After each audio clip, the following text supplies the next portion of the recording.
India's largest digital media network Suman టీవీతో చేతులు కలపండి. ఫ్రాంచైజ్ ద్వారా లోకల్ మీడియా పార్ట్నర్ అవ్వండి.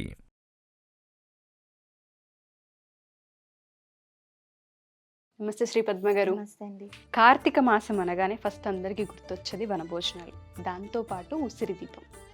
చాలామందికి అసలు ఉసిరి దీపం ప్రత్యేకత తెలీదు, కొంతమందికి ఉసిరి దీపాన్ని ఎలా పెట్టాలో తెలియదు, ఇంకొంతమందికి ఆ ఒత్తిల్ని నెయ్యితో పెట్టాలా నూనెతో పెట్టాలా అసలు దేన్ని వాడాలనే విషయం కూడా అర్థం కాని పరిస్థితి. అండ్ ఎన్ని దీపాలు పెట్టాలో తెలియదు. ఉసిరికున్న ప్రాముఖ్యత ఏంటి? కార్తీక మాసంలో ఉసిరి దీపాన్ని అసలు ఏ విధంగా పెట్టాలి, ఏ విధంగా చేస్తే మంచిది అంటారు? ఉసిరికాయ అనేటువంటిది మనం సైంటిఫికల్గా చూసుకున్నా కూడా ఇండియన్ గూస్బెర్రీ, అది వైటమిన్ సి అవును చాలా ఎక్కువ ఉండేటువంటి ఇది. అయితే ఇప్పుడు ఇంతకుముందు మనం కరోనా కాలంలో కూడా చాలామంది వైటమిన్ సి టాబ్లెట్స్ తీసుకోండి, ఇమ్యూనిటీ పెరుగుతుంది అని. ఇమ్యూనిటీ అనగానే మనకు గుర్తుకొచ్చేది వైటమిన్ సి అంటే ఉసిరికాయ. అక్కడికి వచ్చి ఎక్కడైనా సరే మన ఆయుర్వేదిక్ మెడిసిన్స్ దగ్గరికి వెళ్ళినప్పుడు ఉసిరికాయకి సంబంధించిన జ్యూస్ తాగండి అంటూ ఉంటారు. ఎందుకంటే అది అంత వ్యాధి నిరోధక శక్తిని పెంచగలిగేటువంటి శక్తి ఉంటుంది. అంతేకాకుండా ఏకాదశి రోజున, ఏదైనా నెలలో ఏకాదశి రోజున కనుక ఈ ఉసిరికాయని పీసెస్గా చేసుకుని నీళ్ళల్లో అరగంట నానబెట్టి ఆ నీళ్లతో కనుక స్నానం చేస్తే చర్మ సంబంధితమైనటువంటి రోగాలు పోతాయి. అలాగే ద్వాదశి రోజున దీన్ని తినాలి. తినటం వల్ల కూడా మనకి చాలా ఇమ్యూనిటీ పవర్ పెరగటము, హెల్త్ బెనిఫిట్స్ అనేటువంటిది ఉంటుంది. సో ఇది మనకి సైంటిఫికల్ వర్షన్. మనము మన పెద్దవాళ్ళు చెప్పింది కావచ్చు, లేదంటే శాస్త్రపరంగా అనుకోండి, ఏ విధంగా చూసుకున్నా కూడా ఇది చాలా అసలు కేవలం ఇదనే కదా, వీటిని దానంగా ఇవ్వటం వల్ల అక్కడికి వచ్చి భూమండలానికే రాజు అవ్వచ్చు అన్న మాట కూడా మనం వింటూ ఉంటాం. కాబట్టి ఇప్పుడు మనం ఈ కార్తీక మాసం అనగానే మీరు అన్నట్టుగా వనభోజనాలు అని అంటారు. వనభోజనాలు చేసుకునే ముందు కూడా ఫస్ట్ ఏం చేస్తారు, కార్తీక దామోదరుడు అంటాం. అక్కడ ఏం చేస్తారు, ఉసిరి చెట్టు కిందన ఒక విష్ణుమూర్తి ఏదైనా పఠాన్ని పెట్టి కార్తీక దామోదరుడు అనే పేరుతో ఆయనకి విష్ణు సంబంధితమైనటువంటి ఏదైనా సరే ఉంటే అవి స్తోత్రాలు ఎవరికి ఏమొస్తే అవి చదువుకుని ఆ తర్వాత భోజనం చేయటం అనేటువంటిది అక్కడ ఆనవాయితీగా నడుస్తుంది. అయితే అది ఎందుకు అని అంటారు అని అంటే, ఉసిరి చెట్టు నుంచి ఆకుల నుంచి వచ్చేటువంటి గాలి ఏదైతే ఉంటుందో అది చాలా వరకు మనకి హెల్త్ బెనిఫిట్స్ ఇస్తుంది. అంటే ఈ పేరుతో ఎప్పుడైతే మనం అందరం కలిసి అక్కడ భోజనం చేస్తుంటాం, మనకి హెల్త్ అనేటువంటిది బూస్టప్ అయ్యేటువంటి అవకాశం ఉంటుంది. ఇంకొకటి, ఈ ఆకులతో కనుక మనము విష్ణుమూర్తిని కార్తీక దామోదరుని పూజ చేయగలిగితే మనకి అష్టైశ్వర్యాలకి కొదవ ఉండదు అని అంటారు అన్నమాట. సో ఆ విధంగా మనకి ఉసిరి చెట్టే కాకుండా ఉసిరి ఆకులు కూడా అంత ప్రాధాన్యత ఉంది. అయితే మన వాస్తుశాస్త్రం ప్రకారంగా చూసుకున్నా కూడా వాస్తుశాస్త్రం ఏం చెప్తుంది, మీరు ఖచ్చితంగా ఇంట్లో పెట్టుకోవాల్సిన చెట్లు లేదా మొక్కల్లో ముఖ్యమైనటువంటి చెట్టు ఇది. ఏ ఇంట్లో అయితే ఉంటుందో ఆ ఇంట్లో ఎప్పుడూ సంతోషమైనటువంటి వాతావరణం ఉంటుంది, ఎలాంటి గొడవలు ఉండవు, ఆర్థిక కష్టాలు, ఆరోగ్య సమస్యలు ఇవేమీ కూడా ఉండవు అని అంటుంది. అయితే మరి ఇది ఎక్కడ పెట్టాలి ఇంట్లో అంటే, మనకి తూర్పు దిశగా పెట్టుకోవాలి. ఇంటికి తూర్పు దిశగా పెట్టుకోవాలి. పెట్టుకుని దాన్ని పూజ చేసుకుంటూ ఉంటే దానివల్ల వచ్చేటువంటి నెగిటివ్, అంటే ఇంటి చుట్టుపక్కల కావచ్చు, ఇంట్లో కావచ్చు, ఒక పాజిటివ్ వైబ్స్ అనేటువంటిది ఏర్పడుతుంది. ఆరా అనేది బాగుంటుంది. అంటే నెగిటివిటీని తీసేసుకుంటుంది అదనమాట. అంటే ఆకులు చెట్టుకు కూడా నెగిటివిటీని తీసుకోగలిగే అంత సమర్థత ఉన్నటువంటి చెట్టు ఇది. అయితే జనరల్గా ఏం చేస్తారు, తులసిని ఇంకా ఈ ఉసిరి చెట్టుని కూడా కలిపి పూజ చేస్తారు. ఆ సాంప్రదాయం కూడా ఉంది. అది చాలా మంచిది. వాస్తవానికి దీనివల్ల చాలా మంచి రిజల్ట్స్ కూడా మనం చూడొచ్చు. అయితే ఈ ఉసిరి అనేటువంటిది మనకి ఉసిరిక దీపం అనేటువంటి సహజంగా మనకి ఈ ఉసిరి అనేటువంటిది కార్తీక మాసంలోనే ఎక్కువగా వస్తుంది కాబట్టి, చలికాలంలోనే వస్తుంది కాబట్టి మనం కార్తీక మాసంలో దీపాలు చూస్తాం. చాలా రేర్ కేసెస్లో మనకి పెద్ద ఉసిరి, చిన్న ఉసిరి పనికిరాదు. ఈ పెద్ద ఉసిరి అనేటువంటిది ఏదైతే ఉంటుందో సోమవారాలు కూడా ఏ సోమవారం అయినా పెట్టచ్చు. కార్తీక మాసంలో వచ్చే పుణ్య రోజుల్లో పెట్టగలిగితే చాలా మంచిది. కానీ మామూలు సోమవారాలు కూడా మనకి ఇది లభ్యంగా ఉన్నప్పుడు పెట్టగలిగితే చాలా చాలా మంచిది.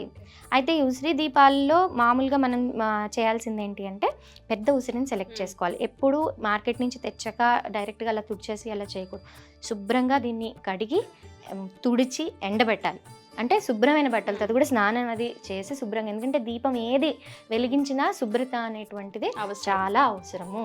ఆ తర్వాత ఏం చేయాలి, ఇలా ఉసిరిని మొత్తం శుభ్రంగా తీసి కడిగాక మనము ఇట్లా ఏం చేస్తామంటే, ఇలాగ ఒక స్పూన్తో కానీ నైఫ్తో కానీ ఇలాగా కట్ చేసుకోవాలన్నమాట. దీన్ని ఇలాగ చిన్నగా హోల్ చేసుకుంటే మనకి ఒత్తి కూర్చునేందుకు మనకి సహాయపడుతుంది. ఇలాగ చిన్నగా హోల్ చేసుకోవాలి.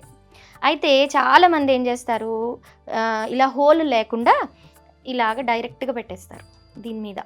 అంటే ఇక్కడ నుంచి ముచ్చికి వస్తుంది కదా, ఆ ముచ్చికి వచ్చిన పాటని ఇలా పైన పెట్టాలి. పైన పెట్టి దీని మీద ఒత్తి పెట్టాలన్నమాట. అది అలా ఎందుకు పెడతారంటే చాలామందికి నమ్మకం ఏంటి, నెయ్యి ఏదైతే ఉంటుందో అది కారుతూ ఉంటుంది. ఆ కారుతున్న కొద్దీ మన దుష్కర్మలు ఉన్నాయో అవన్నీ నూనె రూపంలో వెళ్ళిపోతాయని. ఇలా హోల్ చేయటం వల్ల ఏమవుతుంది అని అంటే మనకి ఎక్కువసేపు ఒత్తి వెలుగుతుంది. నూనె అనేది అలా చేసినా ఇలా చేసినా నెయ్యి అనేది కారడం. కాకపోతే ఏంటంటే దీనివల్ల ఒత్తి ఎక్కువసేపు వెలుగుతుంది. అయితే అలాగే పెట్టాలా ఇలాగే పెట్టాలా అని ఏం లేదు, ఇలాగూ పెట్టొచ్చు అలాగూ పెట్టచ్చు. కాకపోతే ఇలా పెట్టడం వల్ల కన్వీనియన్స్ ఎక్కువ ఉంటుంది ఒకటి. రెండోది ఇలా హోల్ చేశాక మనం ఏం చేయాలి, దీన్ని అయితే మట్టి ప్రమిదలో అయినా పెట్టుకోవచ్చు, లేదంటే ఇంట్లో వాడే దీపాలు ఇలా మీ ఇంట్లో ఉంటాయి కదా మామూలుగా మనం దీపారాధనకి వాడతాం, అవి కూడా పెట్టుకోవచ్చు. ఇలాగా వాటిని తీసుకుని కొంచెము గంధం బొట్లు పెట్టండి. అన్నిటికీ గంధము వాటికి కూడా పెట్టాలి, అన్నిటికీ పెట్టాలి.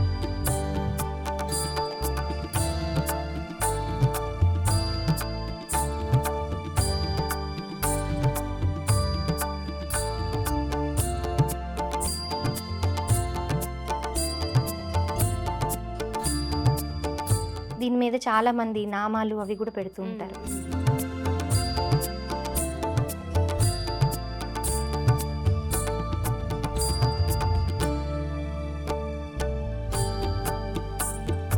ఐదు పెట్టాలి. 5 పెట్టండి.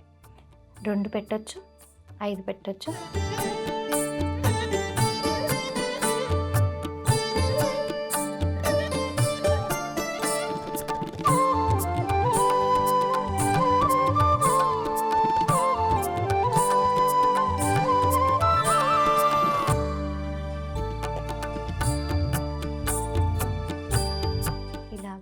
దీపాలని చక్కగా అమర్చుకున్నాక ఈ దీపదానం కూడా చేస్తారు. దీపదానం అని అంటే అది మరి వేరేది ఉంటుంది. ఇప్పుడు ఇది ఆల్రెడీ మనం ఆవు నెయ్యిలో నానబెట్టుకుని ఉండటం వల్ల ఒత్తి చక్కగా వెలుగుతుంది అనమాట. ఇలాగా కూర్చోపెట్టాలి. అయితే ఇక్కడ చాలా మందికి సందేహం రావచ్చు, సింగిల్ ఒత్తి పెడుతున్నారు పెట్టకూడదు కదా అని. దీన్ని పువ్వొత్తి అంటారు. ఈ పువ్వొత్తికి ఇలాంటి సింగిల్గానే పెట్టాలి, డబుల్ పెట్టాలని నియమం సింగిల్గానే పెడతారు. ఇలా వస్తాయి అనమాట, పువ్వొత్తు అంటారు దీన్ని. ఈ పువ్వొత్తులు ఏంటంటే ఇలాగ పెట్టి, ఇప్పుడు ఇలాగ మన మార్కెట్లో కూడా దొరుకుతాయి ఇవి ఏంటంటే ఇలాగ పెట్టేస్తే జారిపోతుంది. కాబట్టి దీన్ని ఏం చేయండి అంటే కొంచెం ఇలా విచ్చదీయండి. ఇలా విచ్చతీస్తే దానికి ఒక బేస్ ఫామ్ అవుతుంది. ఆ తర్వాత దీన్ని ఇలా కూర్చోబెట్టాలి.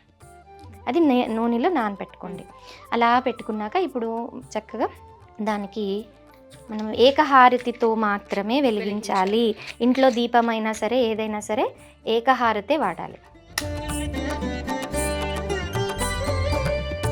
అంటే డైరెక్ట్గా అగ్గిపుల్లని తీసుకుని మనము వెలిగించకూడదు.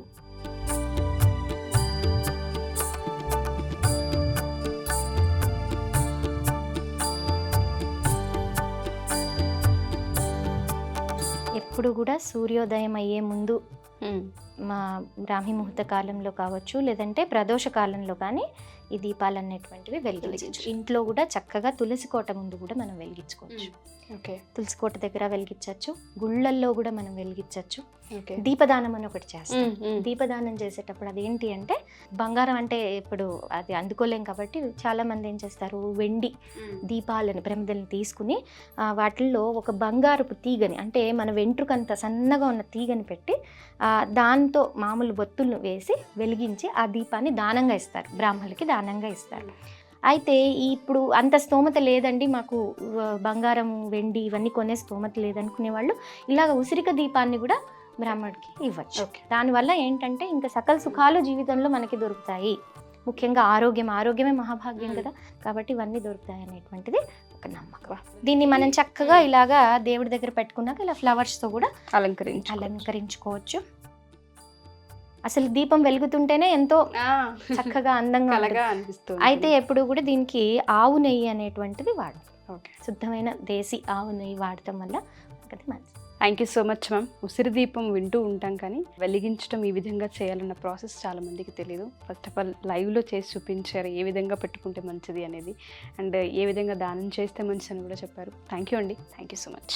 సో ఎవరైనా సరే మా ఈ ఎపిసోడ్ కనుక చూస్తే, ఎస్పెషల్లీ ఇది కార్తీక మాసం కాబట్టి, అందులోనూ ఏకాదశి రాబోతుంది కాబట్టి, ఎవరికైనా ఆర్థిక సమస్యలు ఉన్నాయి, మనశ్శాంతి లేదు, పీస్ ఆఫ్ మైండ్ దొరకట్లేదు, అని దాంతోపాటు కొంతమందికి హెల్త్ ఇష్యూస్ ఉంటాయి, వాళ్ళందరూ కూడా వాస్తురీత్యా మేడం చెప్పినట్టుగా ఈ విధంగా దీపాన్ని కనుక పట్టించగలిగితే ఫస్ట్ ఆఫ్ ఆల్ కొంత పీస్ ఆఫ్ మైండ్ దొరికే అవకాశం ఉంటుంది. అండ్ దాంతోపాటు ఏవైతే మీకు ఇబ్బందులు ఉంటున్నాయో ఆ ఇబ్బందులు కూడా తొలగిపోయే అవకాశం ఉంటుంది.